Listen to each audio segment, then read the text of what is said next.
Shalom Ouvracha, mes chers amis, nous sommes, Baruch Hashem, dans la parasha de Beha'alotra, où il y a quelque chose de fascinant qui a toujours fasciné le monde entier, c'est la menorah, c'est-à-dire le candélabre.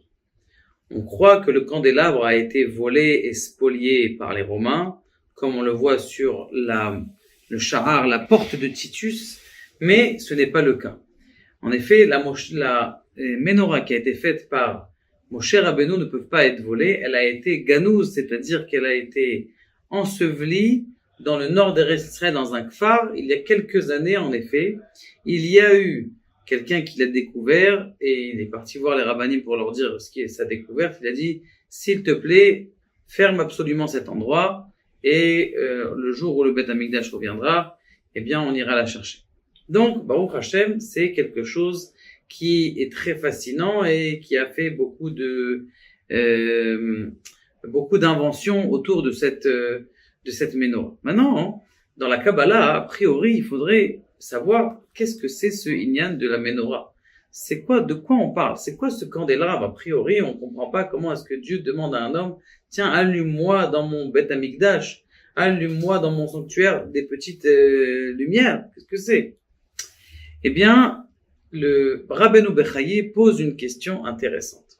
Rabbeinu Bechaye, vous savez, il a séparé son livre en l'explication de la Torah selon la Kabbalah, selon l'allusion, selon l'explication simple, et selon comment on appelle ça, le drush, ce qu'on appelle l'explication composée. Maintenant, ce qui se passe, c'est que il a, dans l'explication, même simple, et aussi de la Kabbalah, il dit, je ne comprends pas qu'est-ce que ça veut dire, ce inyan, ce sujet-là, où il est marqué El Moul Pene Menorah. Alors, Beha'alotecha, lorsque tu vas faire élever, Et Anerot, Beha'alotecha Et Anerot, El Moul, vers, en face du visage de la menorah. C'est quoi ça? El Moul, en face, vers le visage de la menorah.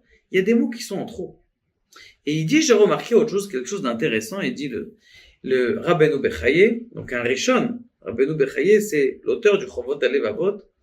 Il dit que dans deux endroits, il est marqué Menorah avec un Vav, Menorah, on peut l'écrire même, Nun, Vav, Resh, He. Et dans deux endroits, il est marqué sans aucun Vav. Dans la paracha. Donc deux questions qui posent. Expliquez-moi, qu'est-ce que ça veut dire El Moul, en face du visage de la menorah, et comment ça se fait que dans deux endroits c'est marqué avec un vav, et dans deux endroits c'est marqué sans vav? Troisième question, pourquoi est-ce que ça marqué Beha'alotecha, lorsque tu feras élever les nérotes? Ribono shel olam, ça veut dire quoi, élever les nérotes? Lorsque tu allumeras. Pourquoi c'est pas marqué allumer? Eh bien, le Rabbeinu Bechaye nous donne quelque chose de fascinant.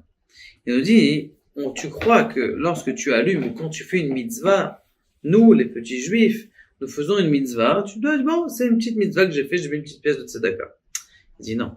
À chaque mitzvah que tu vas faire, et bien sûr, la mitzvah aussi de menorah, d'allumer la menorah au sanctuaire, mais chaque mitzvah que tu vas faire, tu vas illuminer et élever en haut des sphères.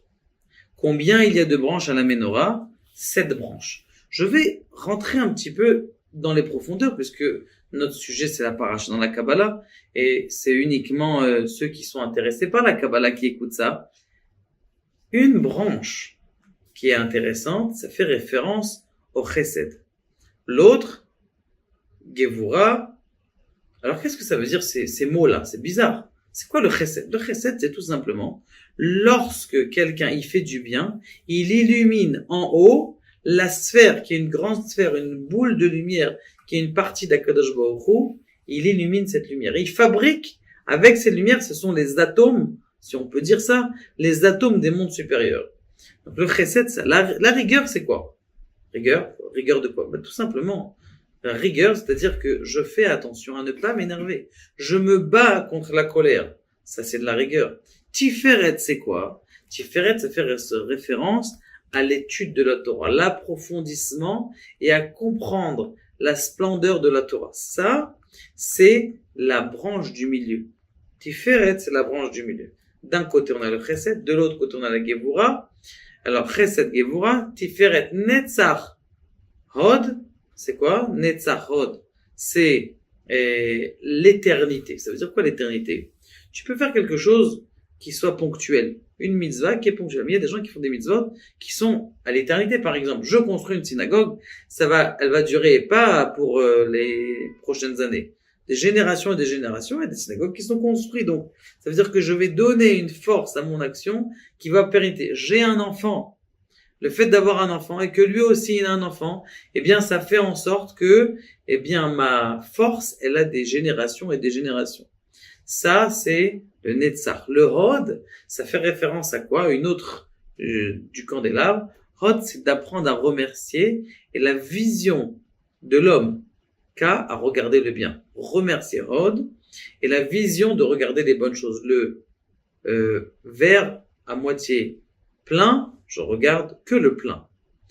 Yesod, c'est quoi Yesod? C'est la force de la, comment on appelle ça? De la suite. C'est-à-dire la force de la suite, c'est la force de création. Avec quoi un homme il crée aujourd'hui? Comment est-ce qu'il a un enfant? Il a avec la brite. Le Yesod, c'est quoi? C'est celui qui va procréer. C'est-à-dire tout l'ensemble de ce que j'ai construit dans ma vie. J'ai construit ma rigueur, je me suis battu contre ma colère, je me suis battu contre mes pulsions, j'ai donné de la tzedaka, je prends tout ça, je fais une sorte de microcosme et je le donne aux générations après. C'est pas comme le Netzach. Le Netzach, c'est l'éternité. Une ligne de l'éternité, c'est que un acte, il va être dans l'éternité. Le Yesod, c'est que toute la grandeur de tout ce que j'ai construit, je vais continuer à le donner. Malchut, eh bien, c'est la royauté. Pour vous dire qu'en vérité, lorsque quelqu'un, il allume la menorah, ou quand il fait une mitzvah, eh bien, il est en train d'élever toute sa vie, tout son être, et l'être, le monde de ses enfants et des générations à venir. C'est pour ça qu'il est marqué El Moul Penea Menorah, pour te dire qu'en vérité, même dans le ciel, il a des ménorotes. C'est quoi ces ménorotes? Ce sont des sphirotes. Les deux menorahs, les deux mots menorah avec les vav, ça fait référence aux sphères en haut. Les deux menorahs sans vav, c'est marqué là-bas menorah, zahav en or. Donc on parle de la menorah qui est en bas. Il y a après Behar Alotecha. Pourquoi est-ce qu'on a dit lorsque tu vas faire monter le candélabre, pour faire monter les nérotes, les bougies du candélabre? Eh bien, en vérité, tu es en train de faire monter des sphères. C'est pas des bougies. Les bougies, c'est que comment on appelle ça, le démarreur de la voiture. Après, la voiture, elle avance. Après, il y a beaucoup de choses qui tournent autour. Ça, mes amis, c'est la compréhension du candélabre. Le candélabre, c'est le microcosme de toute la sagesse qui descend dans le monde vers nous. D'ailleurs, vous voyez comment est-ce qu'il est fait le candélabre. C'est 3 branches qui sont comme ça, qui viennent vers le haut et qui descendent vers le bas. C'est-à-dire que le shefa, il va descendre grâce à la malchut, grâce au socle, il va descendre vers nous. Donc c'est pour ça que elle est au nombre de 7, comme les 7 sphères qui sont en haut, et c'est au nombre aussi de cette lumière qu'Akadosh Baruch Hu nous a dit de faire. C'est pourquoi est-ce qu'il a dit de faire? Il dit, moi je veux bien tout faire dans le monde. Avec grand plaisir, je veux donner. Il faut juste m'allumer juste un petit interrupteur, et Be'ezrat Hashem, après c'est moi qui continue. Baruch Adonai le'olam et amen.